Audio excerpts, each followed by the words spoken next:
Former Speaker Alvarez said he was disappointed with the President due to poor pandemic response.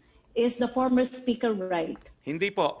I will flash again our standing in the international community. Sa lahat na magsasabi na mahina ang response natin, how do you explain the fact po na ngayon sa Southeast Asia, pang-anim na lang tayo? At sa buong mundo, ano po ang datos? Hindi po kami nag-imbento nito. Ito po ay galing sa John Hopkins. We are number 24 worldwide pagdating sa total cases. Aktibong kaso, 29. Cases per 100,000, 132. At ang pinaka-importante, we are only 86 in the whole world as far as yung mga namamatay. One death is too much. Totoo po yan. Pero in relation to the whole world, number 86. All those na nagsasabi na mali at mahina ang COVID response, I am sorry, you're wrong, and the data will support us.